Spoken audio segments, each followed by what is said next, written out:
Shalom saudaraku yang dikasihi Tuhan, kembali bersama dengan saya akan berikan renungan firman Tuhan di dalam Pengkhotbah 12 ayat 13 sampai 14. Di sana dikatakan, akhir kata dari segala yang didengar ialah takutlah akan Allah dan berpeganglah pada perintah-perintahnya, karena ini adalah kewajiban setiap orang.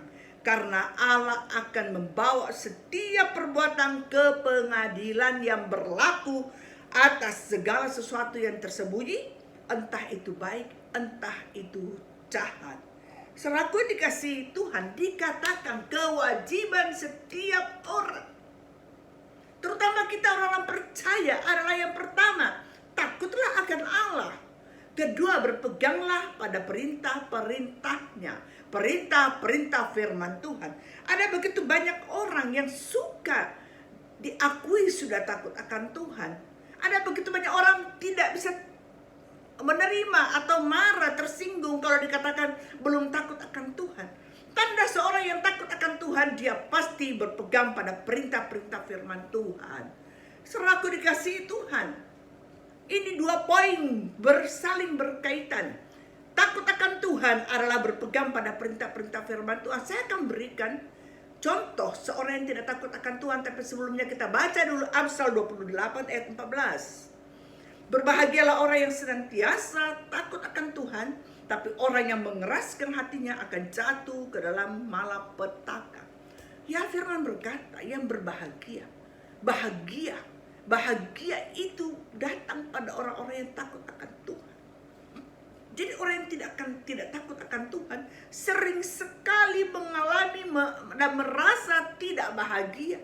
Semua tidak enak, semua tidak senang, karena mereka hidup melanggar tidak takut Tuhan. Orang yang mengeraskan hatinya jatuh ke dalam malapetaka. Mengeraskan hati adalah orang yang tidak bisa ditegur, orang yang tidak bisa dinasehati, orang yang tidak bisa diingatkan, orang yang tidak bisa dikritik. 4 poin. Tidak bisa ditegur, tidak bisa dinasehati, tidak bisa diingatkan, dan tidak bisa dikritik. Ini orang-orang yang keras hati. Mereka akan jatuh ke dalam malapetaka, kata firman. Masalah demi masalah dalam kehidupan silih berganti terus aja. Satu belum selesai, satu lagi, karena keras hati. Ya, selaku dikasihi Tuhan, mari kita periksa hidup kita. Apakah kita keras hati? Apakah kita berpegang dan takut pada firman Tuhan, takut pada Tuhan dan berpegang pada firman-Nya? Contoh orang yang tidak takut pada Tuhan adalah istri Ayub. Istri Ayub, selaku dikasihi Tuhan, suaminya Ayub di dalam masalah, diizinkan dan sedang mengalami proses Tuhan. Bukan saja habis, tapi habis-habisan, kata saya. Ya, dia sedang mengalami satu hal yang tidak diinginkan oleh kita semua. Selaku bagaimana sikap sebagai istri, atau Anda mungkin sebagai orang tua, atau Anda mungkin sebagai suami, sikap yang benar itu bagaimana? Harusnya kita jadi penolong, harus jadi penyemangat, memberikan semangat, berikan penghiburan, berikan kekuatan. Itu yang harus kita lakukan bagi suami atau bagi istri atau bagi anggota keluarga kita yang sedang mengalami masalah. Tapi istri Ayub dikatakan dalam ayat yang ke-9, maka berkatalah istri Ayub, Ayub 2 ayat 9, berkatalah istrinya kepadanya, masih bertekunkah engkau dalam kesalehanmu? Kutukilah Allahmu dan matilah engkau. Kata Ayub, engkau berbicara seperti perempuan gila. Apakah kamu mau menerima yang baik dari Allah tapi tidak mau menerima yang buruk?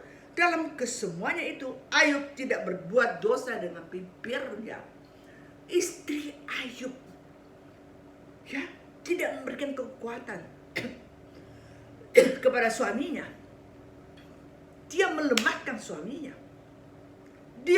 Kita seringkali seperti itu. Pada saat orang mengalami masalah, kita ada di sana, kita bukan menguatkan, kita tidak memberikan semangat, tidak memberikan penghiburan, tapi kita menggunakan kata-kata yang justru melemahkan. Jangan heran kalau Ayub berkata kepada istrinya, engkau seperti perempuan gila. Kalau ada istri-istri yang sampai engkau ditegur atau dimaki atau dimarah, suamimu, engkau seperti perempuan titik-titik isi sendiri.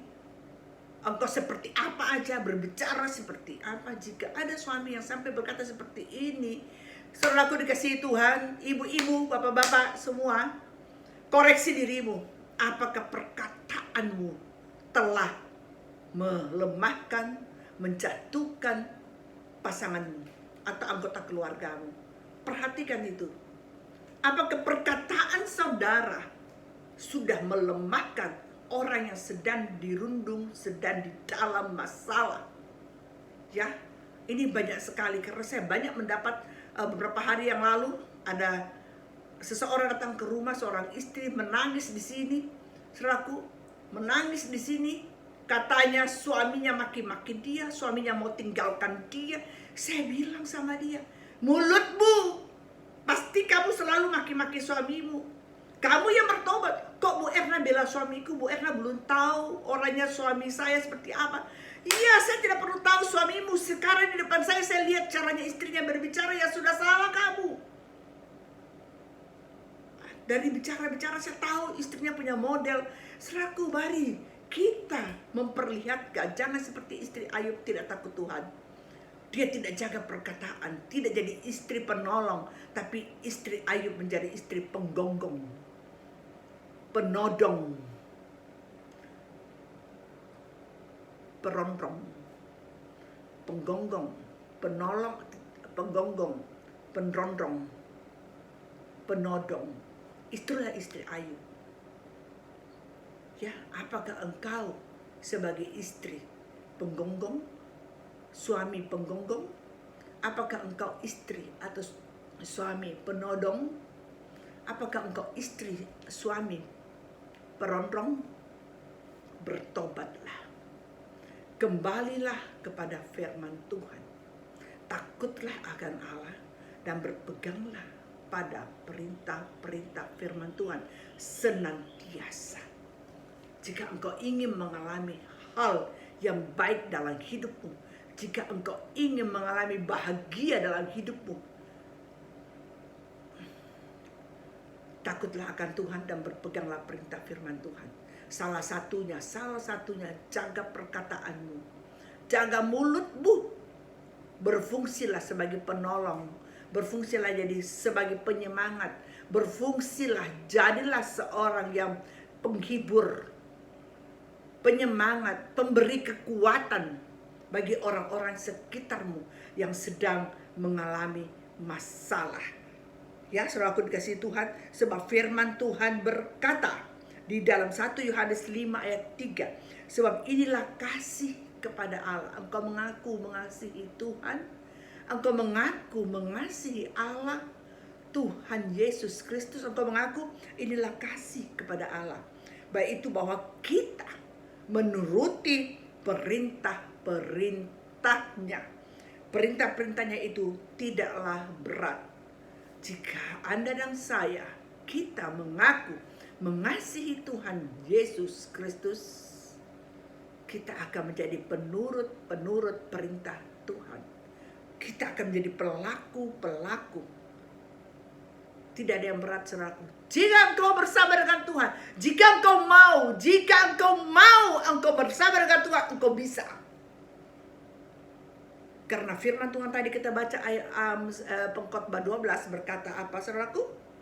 Karena Allah akan membawa setiap perbuatan ke pengadilan yang berlaku atas segala sesuatu yang tersembunyi, entah itu baik, entah itu jahat.